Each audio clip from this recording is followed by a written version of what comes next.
As I was in the process of writing our call to worship for today, I wanted to express the feelings of thankfulness for the grace that is bestowed on me by this wonderful supporting community. A poem came to mind that articulated this sense of wonder about our existence. It was written by Kalidasa, a classic Sanskrit writer of the 4th or 5th century of the Common Era. We know little of this man, but his name and his literature, yet he speaks powerfully to us across the centuries. Look to this day, for it is life, the very life of life. In its brief course lie all the verities and realities of your existence. The bliss of growth, the glory of action, the splendor of achievement are but experiences of time. For yesterday is but a dream, and tomorrow is only a vision. And today well lived makes yesterday a dream of happiness, and every tomorrow a vision of hope. Look well, therefore, to this day. Such is the salutation to the ever-new dawn. We light our chalice today with the words of Reverend Scott Taylor. May the flame we now kindle light the path back to our center, back to the place of belonging again, to our deepest self. And may our chalice remind us that we are held and welcomed whole without the need to hide a single piece or part of who we are.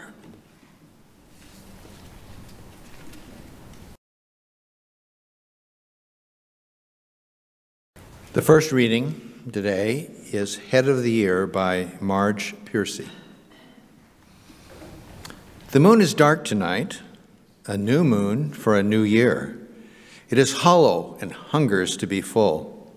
It is the black zero of beginning. Now you must void yourself of injuries, insults, incursions.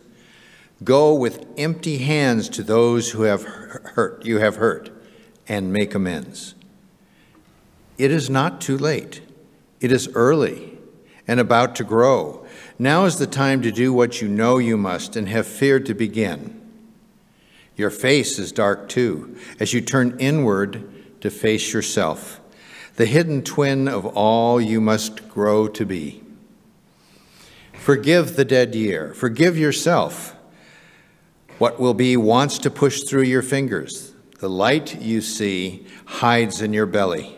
The light you crave longs to stream from your eyes. You are the moon that will wax in new goodness.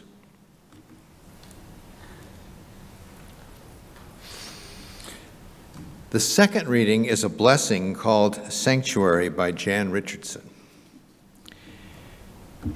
You hardly knew how hungry you were to be gathered in, to receive the welcome that invited you to enter entirely. Nothing of you found foreign or strange, nothing of your life that you were asked to leave behind or carry in silence or in shame. Tentative steps become settling in, leaning into the blessing that enfolded you, taking your place in the circle that stunned you with its unimagined grace. You begin to breathe again, to move without fear, to speak with abandon, the words you carried in your bones that echo in your being. You learn to sing. But the deal with this blessing is that it will not leave you alone, will not let you linger in safety, in stasis. The time will come when this blessing will ask you to leave, not because it's tired of you, not because it desires for you to become the sanctuary that you have found, to speak your word into the world, to tell what you have heard with your own ears, seen with your own eyes, known in your own heart. That you are beloved, precious child of God, beautiful to behold, and you are welcome, and more than welcome here. I had only planned to clean off the shelves, to make some room for some old boxes. It didn't take me too long to get sidetracked in that project. I'm sure you've never gone through anything like this before. As I opened the box, and there among papers and files was an old book from childhood, Popcorn. It had tattered pages and a worn binding, and as quick as an autumn cold front can plunge across the prairie, I sat down on the floor and started looking through this book. In this box of unexpected memories of sitting on laps and being on living room floors and in rocking chairs and bedtime stories. This book that had been read over and over and over and over and over and over again, my parents could attest. That was just now coming back to life, unexpected, all these memories flooding back from this small book that I didn't know was there. All from a few words and pictures of paper and ink placed together with a tattered gold binding. Maybe you know that experience. I imagine you do. When something or someone comes along, someone or something you didn't expect, something you didn't know was lost, and you find it and you think to yourself, I'd forgotten all about this, or I didn't realize I was missing this until I found it again. And it returns into your life, or maybe it's something that comes for the first time, some unexpected realization or unexpected beauty or unexpected, unimagined love or grace, unanticipated moments that just open your heart. Sometimes this is what belonging is like. Whether we are seeking it out or we didn't even know we were missing something, we're haphazardly going about our life, and often while we are doing one thing, something else catches our attention. And sometimes something beautiful just falls right into our hands. Often that's how people will find this church or Unitarian Universalism, in the form of an invitation or a stroll or a drive up Walden Lane, and they look to the side and they're like, what is that building over there? And they come staggering in, or they scroll through search results online looking for a liberal church in Rochester. And they show up here, seemingly random, unexpected, and yet it feels so right that they feel at their best when we're doing our best, that they are known, that they are welcome entirely. Like the poet Jan Richardson says, to find those places, whether that's church or somewhere else, where nothing of your life is asked to be left behind. Nothing of yourself is asked to be left behind. You hardly knew how hungry you were to be gathered in, she writes. To receive the welcome that invited you to enter entirely. Nothing of you found foreign or strange. Nothing of your life to be carried in silence or in shame. That sure is a gift when you find places like that, isn't it? When you find some place where your soul feels held, where you feel you belong. Maybe this is what grace is like too. Something beautiful just seems to come out of nowhere, almost sneak up into your life when you least expect it, when you weren't working for it, which is what our culture says is the only way to get anything. Work hard and get some payback. But the most important things are often just sitting there right in front of us, or just under the clutter of the shelf that is almost forgotten, or the clutter of the soul.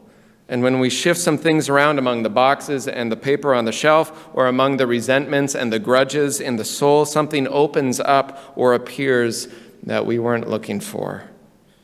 It's as if your soul was saved, not from some hell or punishment or eternal damnation, but saved from despair, saved from loneliness, saved from isolation. When you didn't even know you were missing something, when you weren't even sure of what kind of healing you may have been looking for, some unexpected, unimagined beauty sometimes just shows up. Not long ago, a child was telling me about a time on a playground. One of the children was gathering all her close friends and decided to call them the cool girls. And you can imagine this caused some resentment. Some welcomed in, some left out, some unsure where to be or with whom to belong, who was welcome, caught in the middle, who wasn't welcome. There's a constant shift, a consistent negotiation there in the unspoken and spoken rules of recess. So another child decided to heck with this and created a new group, the Cool Everybodies. Everybody was welcome if they wanted to. A good balance of inclusion and consent culture. You are welcome to be part if you choose to be. This all happened like some classic archetype. And it reminded me of this poem from Edwin Markham, which you may know. He said, "He drew a circle that shut me out. Heretic, rebel, a thing to flout. But love and I had the wit to win. We drew a circle that took him in." That's what universalism at its best can be, drawing circles wider and wider, and in our tradition, with a special focus on those edges, an overt welcome to those whose identities are marginalized or shamed by the wider culture, or historically shamed or disregarded within historic religion, and say, we are striving to make our welcome as honest and true, to draw circles ever wider and be learning as we go.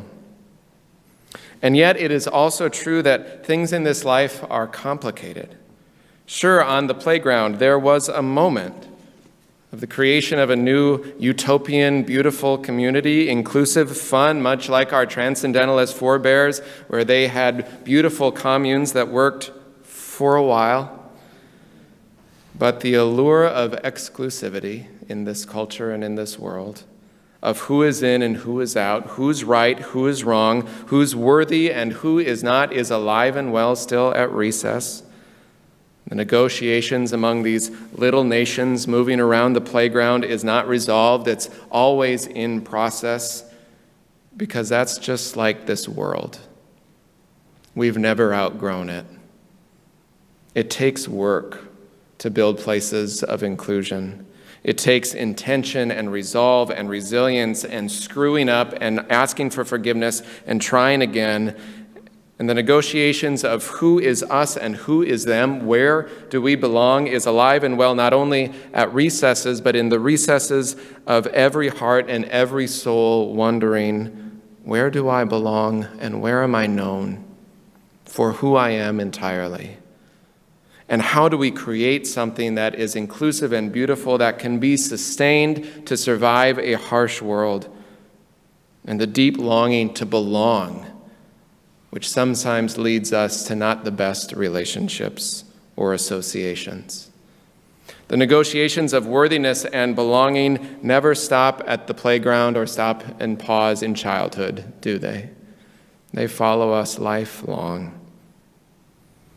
We're working on these our entire lives as individuals, as communities, as churches, as nations, finding out who our people are, where we feel known and safe enough to be ourselves, knowing whether we feel in or out, who is welcome or not, and knowing that even when we find our place and our people of belonging and welcome and love, we find that place too is complicated, kind of like church, kind of like family, kind of like everything.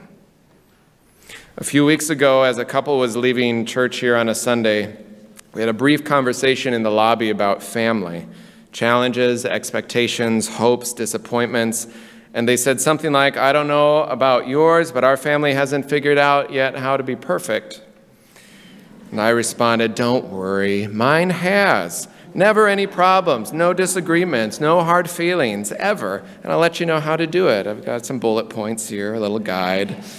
And we laughed with obvious sarcasm. And Ellis, who was our musician that day, was packing her bags and just about to leave the lobby and looked over with an almost comforted smile. She said, "Wow, I am so glad I just got to hear that interaction."